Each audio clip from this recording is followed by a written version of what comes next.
James and Emily Carter thought they were ordinary parents living an ordinary life until the night their 3-month-old baby disappeared without a trace, turning their home into a scene of suspicion, heartbreak, and a mystery that would grip the nation. It began on a cold and rainy autumn evening, in a small town where people rarely locked their doors and neighbors waved at each other from across the street.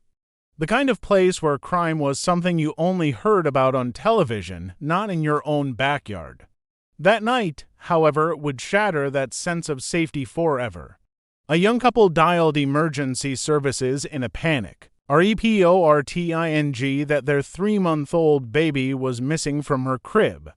The call itself was frantic, words spilling out between sobs and gasps, and within minutes police cars rushed to the quiet street where the family lived.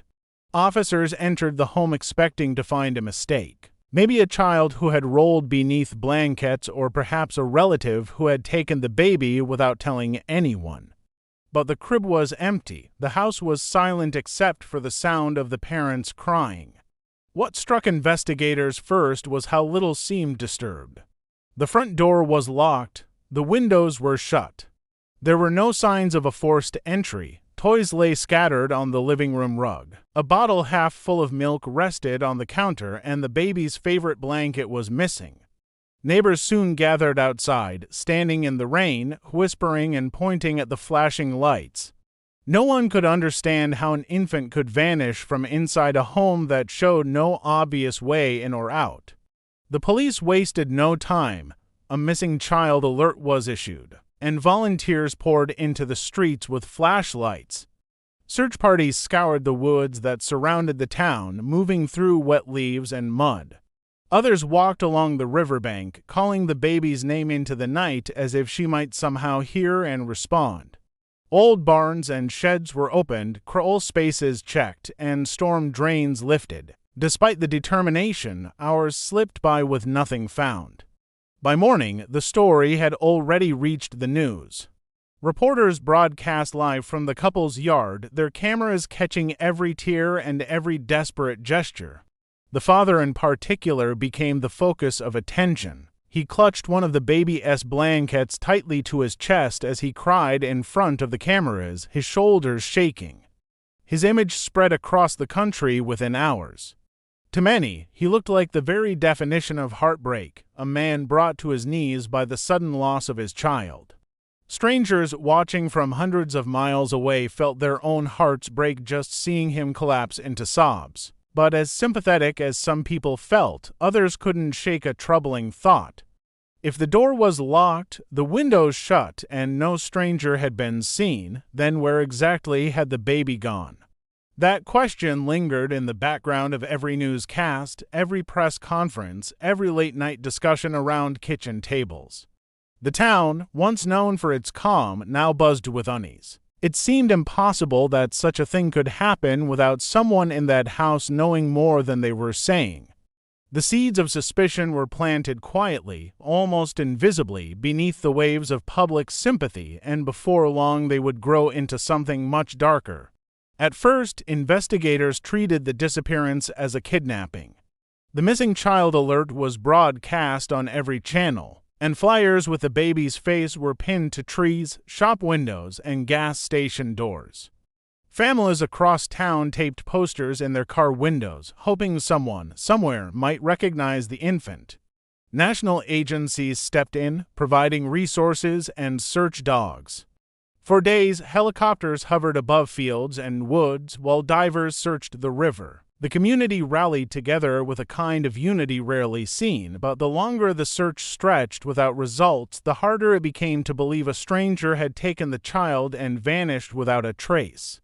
When no ransom note appeared, suspicions began to shift. Kidnappings often left behind some kind of demand, some trace, some message, but here there was nothing. The investigation slowly turned inward. Detectives revisited the house repeatedly, looking for overlooked details. They asked the parents to recount the evening over and over again. What time had the baby last been fed who had checked on her last? Was the door locked before they went to bed? Each time, the story was the same, rehearsed in tone, steady in order, yet something about its neatness unsettled the officers listening.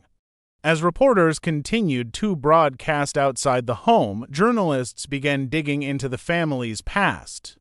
At first, the narrative was one of tragedy, painting the couple as young parents caught in the worst nightmare imaginable. The father's weeping image appeared on magazine covers and morning talk shows. He was portrayed as the broken face of parental grief. The mother, however, drew less attention. She appeared pale and withdrawn in photos, her gaze fixed somewhere beyond the cameras, never quite meeting the lens. Some began to question her silence, her stillness, her refusal to speak beyond a few short statements. Beneath the public's sympathy, cracks began to show. Leaked information hinted at hospital visits that didn't fit the picture of a happy, healthy family. Records surfaced of the baby being treated for bruises, with explanations that seemed vague. Authorities admitted that Child Protective Services had received calls in the past, though no formal case had been opened. Neighbors spoke carefully to reporters, mentioning late-night arguments that carried through thin walls or tense silences that followed shouting. They described a family that looked perfect in photos but seemed less so up close. The pressure mounted as more details leaked. The once united public began to divide. Some remained convinced the parents were innocent victims of a cruel, unimaginable crime. Others began to view them with suspicion, their sympathy replaced by doubt. On talk shows, experts debated body language, analyzing every tear, every gesture, every pause during interviews. The father's sobbing, once seen as raw grief, was now examined for signs of performance. Was he truly broken, or was he hiding something darker beneath the flood of tears? For the first time since the story broke, the family's carefully built image of ordinary parents was questioned. The idea of a stranger sneaking into a locked home began to feel less convincing, while the possibility of secrets hidden within those walls grew stronger each day. The perfect family portrait, once displayed across television screens, was no longer holding together. The frame was starting to crack, and what lay behind it seemed far more complicated than anyone had imagined. Weeks passed, and the missing baby case that had once captured national attention began to shift in tone.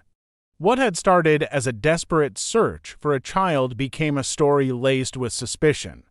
Rumors of abuse began to surface quietly at first, whispered by neighbors and leaked in small, careful news reports.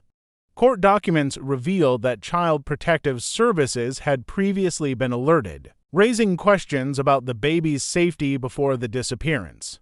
The details were unsettling, bruises described as consistent with gripping, visits to the hospital that seemed too frequent, and medical notes hinting at fear in a child who should have been too young to understand. The father, who had once been the picture of grief, suddenly found himself under intense scrutiny. He maintained that all claims of abuse were false, portraying them as attempts to vilify a man already crushed by tragedy. Every interview, every public statement became a battleground. When questioned about past reports, he cried openly and spoke of his love for his child, insisting that any suggestion he could harm her was not only wrong but cruel. His tears drew sympathy from many, reinforcing the image of a man desperate for answers, but others began to question the authenticity of his sorrow. Was this genuine heartbreak, or the calculated defense of someone trying to rewrite the story of his own actions? Investigators pored over the family's history, revisiting hospital records, interviewing neighbors, and reviewing any reports of domestic disturbances. Patterns emerged that could not be ignored. Nurses described the infant as unusually quiet and wary, responding to touch with hesitation. Neighbors recounted nights filled with loud arguments, doors slamming, and a tension that seemed palpable in the home. While nothing proved wrongdoing directly, the accumulation of small details painted a more complicated picture than the public had seen. The media fueled the growing divide, covering every new revelation with a mix of fascination and judgment. News anchors debated the father's expressions, forensic experts discussed patterns of infant injury, and social media buzzed with speculation. Some viewers felt his pain, certain that he was a grieving parent tormented by loss. Others saw a different man, one whose emotions seemed staged, whose sobs might conceal the truth about what had happened behind closed doors. The tension reached a boiling point when documents detailing the child's medical history were leaked to the press. Reports highlighted instances of unexplained bruising, some minor and some alarming, with medical staff recommending closer observation. Although no charges had been filed, the records allowed critics to frame a narrative suggesting the child might have been in danger long before her disappearance. The father's public responses became increasingly defensive. He accused authorities of twisting facts, of attempting to demonize him in a story that had already cost him everything. His raw emotion remained on full display, but it carried a new undertone, anger mixed with grief, a man fighting for his innocence under an ever-watchful eye. As weeks turned into months, the story of the missing baby evolved from one of pure tragedy into a tense struggle between public sympathy and suspicion. Every tear, every interview, every leaked report seemed to pull the case into directions. The nation watched closely, trying to reconcile the image of a loving father with the unsettling evidence of past concerns. The mystery deepened, and the question that haunted the town and the country alike grew louder: could someone who cried so openly in public also be capable of hiding a darker truth in private? Just when the case seemed to have stalled, a shocking discovery sent shockwaves through the town.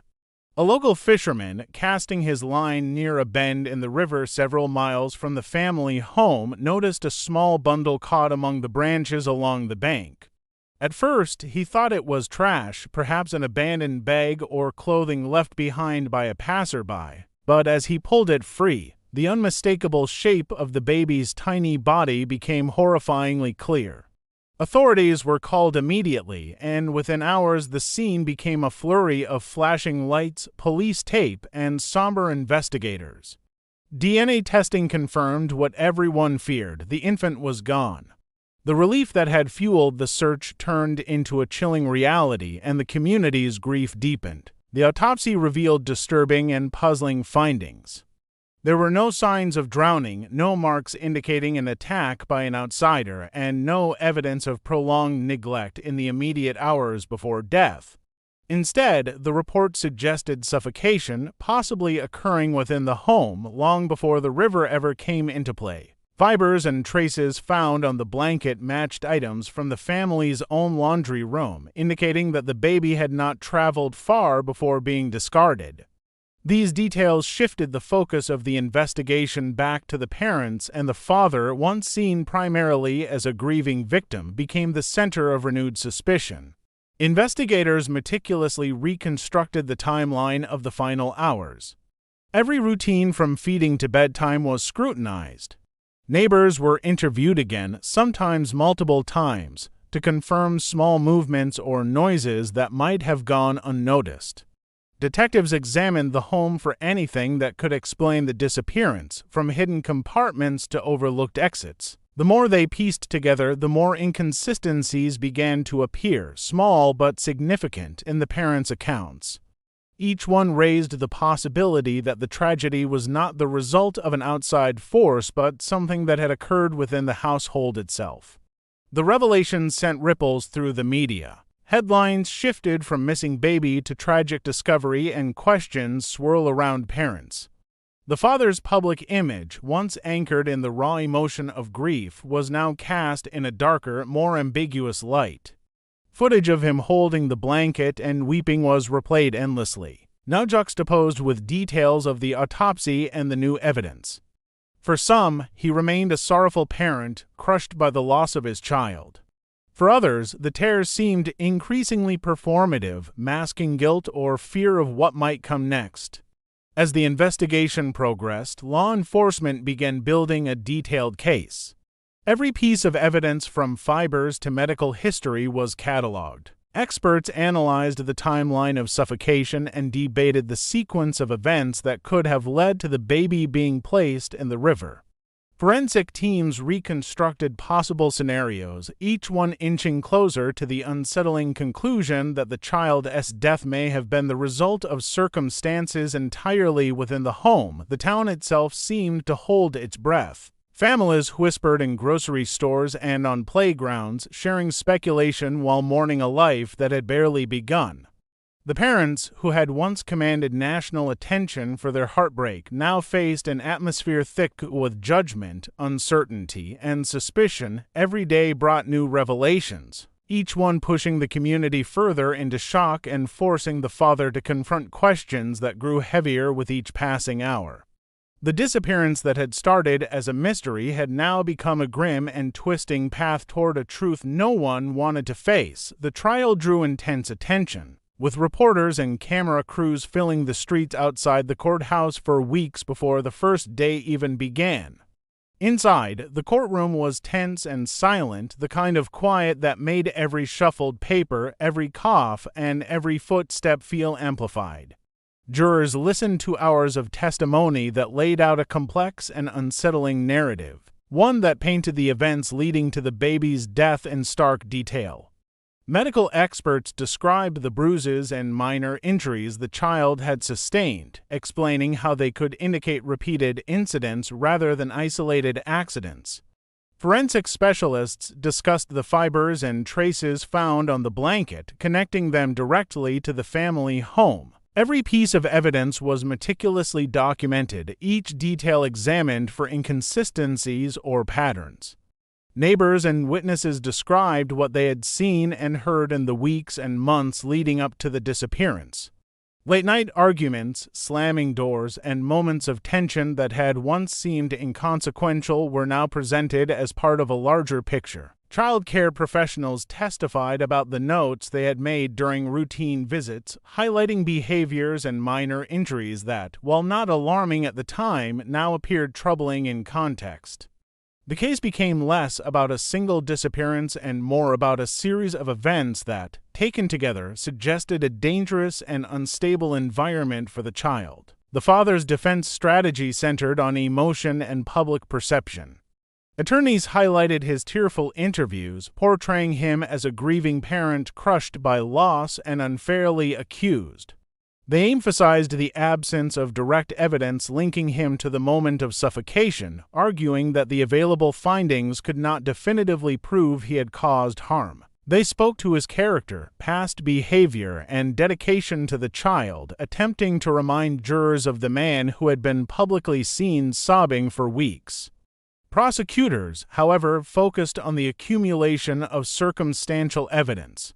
They presented a timeline showing when and where the baby's injuries could have occurred, the inconsistencies in parental accounts, and the fact that the infant's body had been found in a location suggesting intentional disposal rather than accidental misplacement.